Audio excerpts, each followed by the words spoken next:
And staying in the skies, demand for used private jets has increased by an average of 30%, with available inventory slipping as more affluent frequent flyers are opting for air travel on demand.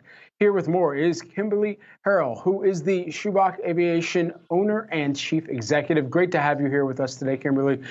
As we think about the pricing model here, can you take us into that? How much is the average used private jet going for currently?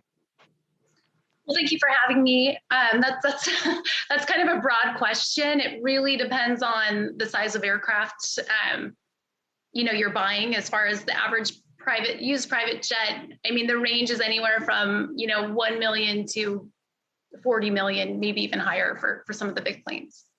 Okay, so I'm still a little bit priced out of the market right now, but we do know that there has been increased demand to the tune of about 30%. We understand Yes. at least the average price or the demand has increased 30%, and then of course the inventory has slipped as well. And so, how are you seeing that inventory begin to be backfilled, and what does that even take, that process for that inventory to be backfilled? So pricing itself is actually up about 30% on a used aircraft. Demand is at an all-time high. The appetite for owning aircraft has just really grown a lot in this past year. And what we're seeing, aircraft are being imported from out of the country. With the available inventory so low, it's really a waiting game. It's a lot like the housing market, similar to where we are in Southern California, where a plane comes on the market and it's really a bidding war. And, if you don't want to overpay for a used plane right now, you almost shouldn't be looking. Certainly. And so as we're seeing the people who can afford to purchase them, or some of the operations that are adding more of these used jets or just jets to their fleets, it comes at a time where they're also navigating what it's going to cost to maintain those fleets and also fill up the jets. For some of the routes that you've seen that are most popular, how have you seen some of those additional costs have to be factored into the broader operations of these private jets? Depending on your goal, a lot of people buy aircraft and choose not to charter them. They just want, turnkey management. And then there's the other side of the business. We do both. We do both aircraft management and jet charter. For us, with our demand in charter being as high as it is right now, we're having to utilize a lot of partner operators and bringing in other charter aircraft to help fill that demand up.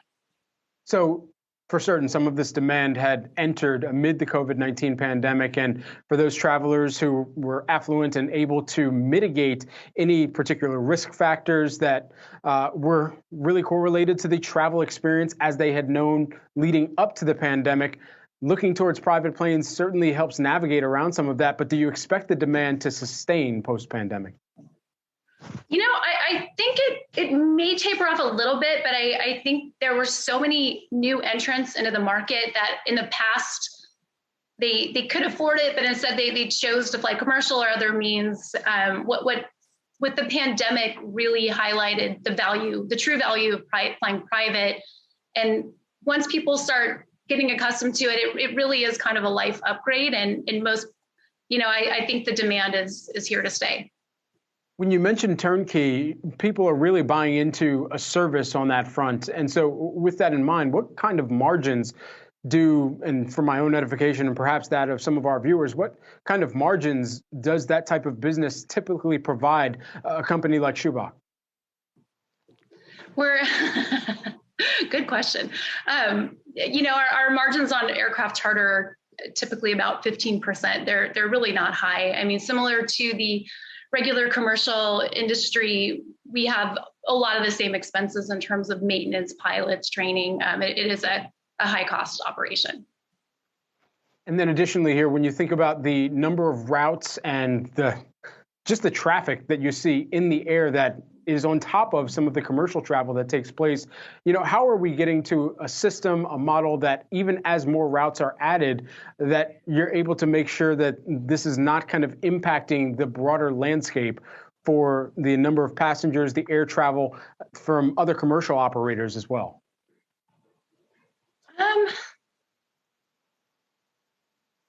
Trying to get the best way to answer that question. The industry definitely has experienced some gridlock with the increased demand as far as, available hangar space, available pilots, available resources. I think, like any competitive space, really whoever's offering the best product, will eventually, I guess, be the ones at the end of the day, if that was what you were asking.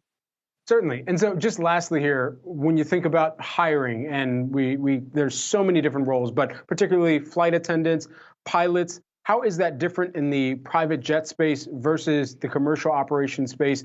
And is that a headwind that you've been seeing or facing for your business? It's definitely a headwind right now. There was a pilot shortage before this demand started, so the pilot shortage has increased. So companies like myself are really having to, offer really good benefits and good pay and attract the right pilots. We're lucky because we live in Southern California, and a lot of pilots would prefer to live here, so that's always a nice advantage. But pilot retention is definitely a huge priority for us. And finding the right qualified pilots. Commercial pilots, they tend to go up. They're very regimented in hiring a co-pilot. You fly for X amount of hours, you move up. It's all about time and seniority. Where on the private side, pilots tend to jump a little bit more from airplane to airplane. So you're really hiring the pilot as they are now and the experience that they have now. So it's really important to not only hire great pilots, but hang on to your great pilots. A really fascinating part of the travel and aviation industry. Kimberly Herrell, who is the Schubach Aviation owner and chief executive, joining us here today. We appreciate the time.